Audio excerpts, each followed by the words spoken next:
Namaskar, welcome to India First. Foreign Secretary S. Jaishankar will be in the US from Tuesday on a 4-day visit, and he will be meeting senior members of the Trump administration and also House Speaker Paul Ryan and the chairpersons of various congressional committees. Among the key concerns that will be raised by India is the H1B visa issue. Earlier this month, Prime Minister Narendra Modi urged a US bipartisan delegation of the US Congress to develop a reflective, balanced and far-sighted perspective on the movement of skilled professionals. India believes that the Indian IT companies are contributing to the American economy by increasing the competitiveness of US firms. The H1B visa program is a non-immigrant visa that allows US companies to employ foreign workers in specialty occupations that require theoretical or technical expertise. Now, technology companies depend on it to hire tens of thousands of employees each year. The Foreign Secretary's visit also takes place a few days after an Indian software engineer was killed in a crowded bar in Kansas City in an apparent hate crime. The issue of safety of Indian nationals is also expected to figure during the discussions between the two sides.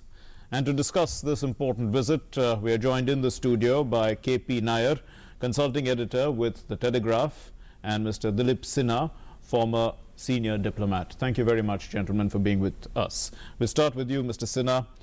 There's the government, the Trump administration is bringing in protectionism. It's also elected on that platform, and that's its mandate. But are there social consequences of protectionism? Can we say that this crime that took place, Srinivas's killing, Kuchibhotla's killing, was it a result of, perhaps this protectionism? Well, one of the downsides of globalization and automation that has been going on for the last almost 3 decades now has been increase in inequality within countries and among countries, and also job losses. Job losses are due to both globalization and due to automation. Sure. But the rise in inequality is primarily due to globalization and the rather indiscriminate free trade that's been practiced. Free trade that is decoupled from movement of people. Okay. And that is the reason why there has been a lot of resentment against globalization by those people in almost all over the world who have lost out due to globalization. Sure. So while protectionism, if it starts in the US, will have its negative consequences, the current problem is because of the globalization, because of which large sections of the US population in the non-developing states, shall we say, that is the ones that have not benefited from globalization, like the middle states, the ones inside the US. Okay. It is these states that have suffered because of this, especially the Rust Belt, for example, that has voted in large numbers for Donald Trump. And the other is the prejudice that exists, because the places where there is an anti-immigrant feeling are the places where the immigrants are the least in number. This is true of Europe as well as of the US. Okay. The largest number of immigrants are on the East Coast and the West Coast, which voted Democrat. Right. But it's the states inside that voted for Donald Trump and have the prejudices against immigration, who have the least number of immigrants. Mr. Nair, you've lived in the US for many years, but Kuchibhotla's wife, she said that he went there with great dreams. He loved America, and when she said that, she was telling him that after Donald Trump's election that there's going to be a rise in hate crimes, and he said that that's not going to happen, and he sort of comforted her and things like that. That's what she was saying. But when you look at something like this, this incident, when a person goes there with the American dream and tries to fulfill it to the best of his ability, then something like this happens. What kind of a message does it give? The American dream has never been a sweet dream. It has shades of nightmares, like every sleeping pattern has. When Kuchibhotla was killed, White House was asked about it. Yes, Sean Spicer, the spokesman, said that it is absurd to link it to President Trump's rhetoric. I am not going to be very popular for saying this, but he is absolutely right. I tend to agree that although I don't want to agree with anything with the Trump administration, I tend to agree. The United States has always had... No, but the prejudice, we're talking about the prejudice coming to the fore. That's what the ambassador also said. Periodically come up, you know, after 9/11 when... What empowers that prejudice? See, it's in the American psyche. Has it been happening all the time? Yes, that's what I'm going to say. If you let me give you some examples. After 9/11, when World Trade Center and Pentagon were attacked by terrorists, the first casualty was an Indian in Mesa, Arizona. One gas station owner, one white man came and shot him. After Iraq war, how many people were attacked in the United States? You see, it's also because United States is not one country in this sense. Many of these instances, as Dilip said, happens in areas where there are lesser immigrants. The American South is a completely different country, and it doesn't happen just to ordinary Indians. Our ambassador, Meera Shankar, who frequently appears with us on the program, when she was in Jackson, Mississippi, the airport, she was strip searched, and the explanation was that she was wearing a strange garment called sari, you know. Ambassador Hardeep Puri, our permanent representative in New York, he was asked to take off his turban. Of course, he stood his ground because he knew the law. So America has always had its share of hate crimes. I mean, it's just that no, the question, so if it always had this sense of prejudice, are there more of these Adam Puritans or whatever his name is coming, who would come out, you know, and start exercising, or suddenly, you know, feeling like they are empowered for some reason or the other? Is that's the fear? Because what's the fear among the Indian community, that this can happen again and again and again? Well, there is a lot of fear in the Indian community, and I know of people who are cancelling their visits to the US because of this fear now. Postponing it. And I think it's important for the American leadership, the new administration, to come out and explain to the people, especially the ones that they have communicated with in the election campaign, that is the people who are outside the East Coast and the West Coast, and explain to them how the American economy has benefited from this opening up of the economy through globalization and through large number of immigrants, and also to reduce the level of animosity that has been built up by the rhetoric. Quite certainly, a lot of the statements that keep coming out that job losses are due to immigrants coming in, when it is a fact that most of the jobs actually go because there are no qualified people in the US for the kind of jobs that are required in the IT industry. And the high so do you think that we need, I mean, the Foreign Secretary will like to get an assurance from the US administration, you know, that would sort of appeal to the Indian community that, you know, you're safe?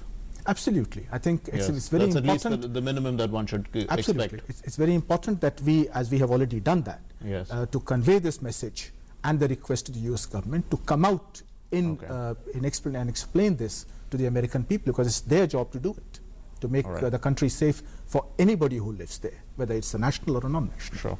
We need to take a short commercial break. You're watching India First. Do stay with us. We are discussing the visit of Foreign Secretary S. Jaishankar to the United States. Sarita ji, इन दिनों आप अपने खान पान का ध्यान तो रखती हैं ना? अरे ये क्या, भोजन में साधारण नमक? आयोडीन युक्त नमक का इस्तेमाल करें। आपके शरीर में आयोडीन की कमी से आपका शिशु शारीरिक और मानसिक रूप से कमजोर हो सकता है। आयोडीन नमक इन सारी परेशानियों से आपको बचा सकता है। ये नमक बाजार में आसानी से उपलब्ध है। बच्चों को हंसता खेलता बचपन दें, अपनी संतान का भविष्य संवारें। सवारी जिंदगी चुटकी भर नमक, आयोडीन नमक।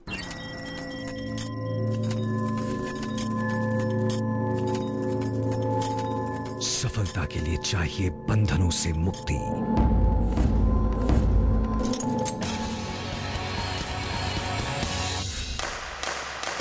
जीएसटी देश भर में उत्पादों के बाधा रहित प्रवाह और व्यापार की सुगमता के लिए। जीएसटी, एक राष्ट्र, एक कर, एक बाजार। बचपन में पेड़ चढ़ना अच्छा लगता था। बड़ी हुई तो सब चाहते थे कॉर्पोरेट लैडर चढ़ जाऊं। कुर्सी पर बैठे इनविजिबल सीढ़ियां चढ़ना नॉट माय स्टाइल। मुझे पसंद है टेक्नोलॉजी और पहाड़ चढ़ना।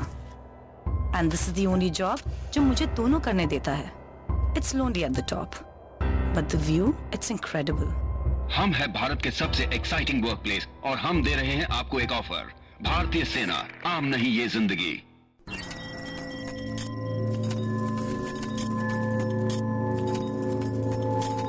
सफलता के लिए चाहिए बंधनों से मुक्ति।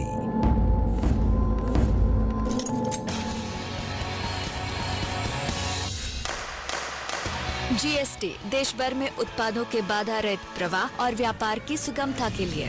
जीएसटी, एक राष्ट्र, एक कर, एक बाजार।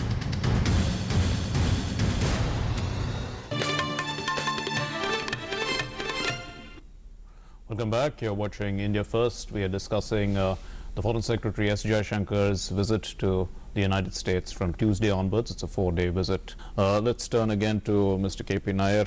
Before the break, we were talking about that killing incident. But one of there was another gentleman called Ian Grillett who took a bullet as well, trying to save the day. So actually that also is a sign of the American culture, that there are people who are willing to stand up and come and fight. So that also needs to be factored in, isn't it? When we look at the overall prejudice issue, that there are two sides to it. Yes, I was actually very heartened to read about Grillett's defense of those people, because from quite often we read in our newspapers that somebody is knocked down by a car in Delhi or Bombay, nobody even stopped. So it was very, very heartening to see that. But there is also another aspect to this entire political relation to it in terms of Trump rhetoric. You see, 2 days after the killing of Kuchibhotla, when White House refused to describe it as hate crime, 25 governors of American states and special envoys of 4 other governors, they walked into our ambassador in Washington, Navtej Sarna's house. 29 of them were there in his house. And this was actually a sign of solidarity with India. And that again shows that while rhetoric may be there, there are efforts, very serious efforts, to ensure that Indo-US relations are not derailed by anything that is happening in the White House. So let's take that forward then, Mr. Sinha. With regard to H1B visas, there's been a lot of lobbying also, against the H1B visa, the new restrictions that are going to come in. Of course, the bill that is in the House of Congress is put up by a Democrat lawmaker, and it'll take some time to pass. But the Trump administration is likely to, sign an executive order on H1B visas. But before that, there is a lot of lobbying that's going on to say that, this is an important instrument for India, for our technology companies. NASSCOM has been trying to lobby. The Prime Minister himself has told them, try and find a far-sighted approach for the movement of skilled professionals. The US administration is aware of this kind of, obviously, of the position that India has. But how does one get it across, in a sense? Well, this is the point of view not only for India but also for the US, and there are a lot of US businessmen. Today there was an interview by Warren Buffett, came out in the Economic Times, about the positive impact of H1B visas for US companies. Now, every H1B visa has to be sponsored by a US company. An Indian just cannot go and ask for H1 visas. US company has to sponsor it, and the employer is tied down to that company for the period of 3 years, extended by another 3 years. So the US economy itself has become a great economy because of its openness. Had it been a closed economy, it wouldn't have become the world's greatest economy. So it is not just that it's in India's interest, it's also in the US interest, and that is recognized by the major companies of the US. This message just needs to be conveyed to people who seem to have this prejudice, this feeling that which exists in India also, that if you protect the industry, then it will grow. It doesn't always happen. Certain degree of protectionism at times is useful, but beyond a point, any protectionism damages the industry, as we have seen in our own case of our closed economy. So, Mr. Nair, all the top tech companies have I mean, in some way or the other, let's say source code even is written by Indian software companies. There's got to be some contribution by an H1B visa person somewhere along the way. It's important, isn't it? The US economy has actually grown as a result of all these Googles, Facebook, whatever you call them. I mean, they all have some way, there's an Indian H1B visa contribution. Does that actually, I mean, is that a leverage for India to say, you know, this is actually an important point? Yes, indeed, you are right. I referred earlier to majority of governors standing shoulder to shoulder with our Ambassador Navtej Sarna at this hour of trial.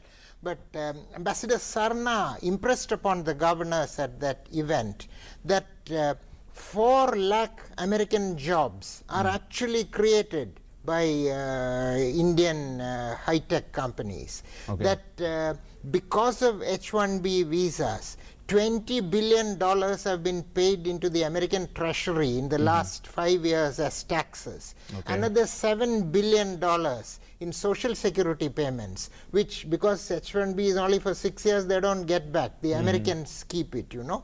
Then these Indian tech companies, their CSR, corporate social responsibility programs, sustain 1,20,000 American lives, you know. Okay. So these are facts that are obscured sometimes in the heated debate at the time of the elections. And Indian strategy now is to impress upon the Americans these benefits that the American economy, American society is getting from H1B visas, and the governors will go back to the states. They are carrying this message back that this is something Now, that is advantageous for Mr. us. Sinha, the Trump administration always talks in terms of deals. I mean, is it a deal to say that, you know, I mean, if the door closes, if you close the door on Indian H1B visas, actually it's a loss for the United States because the doors will open for these engineers elsewhere, and they will actually, you know, I mean, those countries, let's say Japan or maybe somewhere in Europe, they will start becoming the next Googles and Facebooks of the world. Yes, we have. Is it possible? I mean, it's not going to be an easy negotiation because Donald Trump has come on a very strong platform. Sure. A platform that's based upon misinformation rather than anything else. And it is important in this situation to impress upon him that it's a very important relationship. For India, it's extremely important, and I think for the US also it's an important relationship. After all, we are the largest democracy in the world, and 2 of the largest democracies should have something in common apart from just being 2 large countries around the place. Right. We are strategic partners also. Right. So there are common interests that we need to promote. For us, certainly, it's a very important relationship. And that's what we need to impress upon the US, the new US administration. Well, we need to take another short commercial break. You're watching India First. Do stay with us. मैं ये नहीं पूछूंगा कि आप शौच के लिए कहाँ गए। मैं ये भी नहीं पूछूंगा कि अगर आप खुले में शौच के लिए गए तो क्या आपने अपने बच्चे की जान को खतरे में डाला? क्या आपके गांव की बच्चियों को खुले में शौच करते हुए किसी ने बुरी नजर से देखा? आप खुद समझदार हैं, सक्षम हैं। आप ये तो जानते ही होंगे कि हमारे देश में 70,000 से ज्यादा गांवों के लोगों ने खुले में शौच की प्रथा को खत्म कर दिया है। गांव के बच्चे, महिला, पुरुष सब इस लक्ष्य में जुटे। निगरानी समितियां बनी जिन्होंने खुले में शौच कर रहे लोगों को समझाया, शौचालय बनाया, उनका इस्तेमाल करना सिखाया। क्या आपका गांव भी बनेगा खुले में शौच से मुक्त? आइए स्वच्छ भारत अभियान से जुड़िए। अब नहीं तो कब?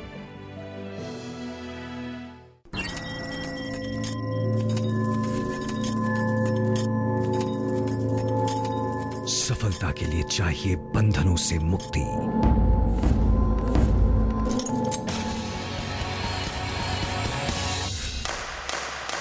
जीएसटी देश भर में उत्पादों के बाधा रहित प्रवाह और व्यापार की सुगमता के लिए।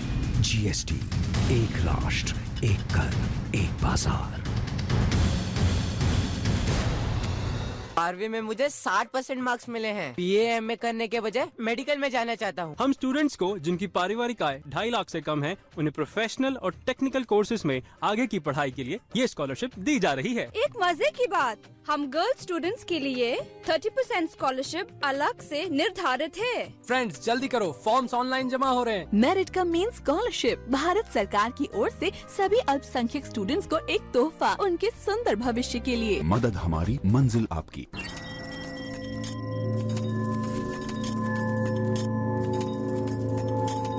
सफलता के लिए चाहिए बंधनों से मुक्ति।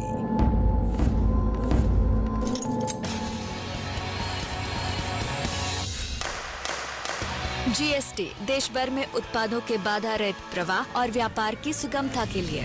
जीएसटी, एक राष्ट्र, एक कर, एक बाजार। बचपन से ही मुझे पता था I was a born leader, और इस बात का एहसास दिलाया मेरी पहली जॉब ने। वो सब सिखाया जो कोई और नौकरी नहीं सिखा सकती। Man management, time management, crisis management, सब कुछ। पहले ही दिन से मैं टीम को लीड कर रहा था, और जितने साल मैंने बिताए उससे कई ज्यादा एक्सपीरियंस मिला मुझे। और सबसे अच्छी बात, my first job made my second career possible. हम है भारत के सबसे एक्साइटिंग वर्क प्लेस और हम दे रहे हैं आपको एक ऑफर। भारतीय सेना, आम नहीं ये जिंदगी। Welcome back. Mr. Nair, the Americans have always been the champions of free trade and, you know, laissez-faire economy, etc. But, you know, at a time like this, when there's protectionism coming in, and we're looking at these H1B visas, we're already living in a very connected world because of the internet, and high-speed data connections are already in existence. In the software business, you know, I mean, you don't need to be sitting in America to be doing the software, the code. You can sit anywhere, you can sit in India. So could the business, you know, keep coming to India, and the professionals, like it was at the start, outsourced to India, even the high-end technology? Could that become a result of this policy that, you know, of restricting people from going there? It is the business may just move here. It is my belief that if Trump persists with this protectionist policies, he will come to realize that the American economy will suffer. Just as you said, you know, everything is now globalized, and Americans initiated it. They are thinking that it would benefit them, but now they are realizing that things have gone too far, and it's irreversible. And Trump will realize if he persists with this, that it doesn't help the American economy. But I want to say something very briefly about the Foreign Secretary's trip. Okay. You know, it is my view that Jaishankar is not going to the United States to deal with H1B visas or Kuchibhotla's death. His agenda is much bigger. You know, the Foreign Secretary doesn't have to go to the US to deal with this. You know, his agenda is much bigger, but obviously he doesn't want to talk about it. So since the media is harping on these two issues, no, in fact, it has been said that they will be discussing bilateral issues, regional issues, international issues. So obviously that comes into the picture. Yes. And he had also made contact with the administration. He had been to the United States, but not after. Not after the election twice. After the elections, and after the results of the election, after President Trump was president designate, he was there already. So he has made early contact, but this is the first visit, I mean, in an official capacity after the Trump administration took office. So now you're putting it into context. Yeah, besides, you know, we have an embassy which is headed by a diplomat who's next only in seniority to Jaishankar. And we have 5 consulates in the US. So the Foreign Secretary doesn't have to travel 16 hours to deal with these issues. No, but these issues are burning as well. Ambassador Sinha, but when we look at the overall India-US relationship, it's a very important relationship. I mean, there are so many dialogues that are taking place. It's a composite dialogue. And of course, India is looked at as a strategic partner, not only because of the democracy aspects, but, you know, I mean, in the larger interests as a counterweight, in a sense, for China. In that way, how do you look at this visit? Put it in context. Also, the Foreign Secretary has, you know, just visited China, and he's visited various other countries as well, just before going to the United States. Yeah, well, as you said, there's the larger geopolitical context in which India-US relations are extremely important. But at the same time, India-US relations have always been sustained by a people-to-people relationship. Sure.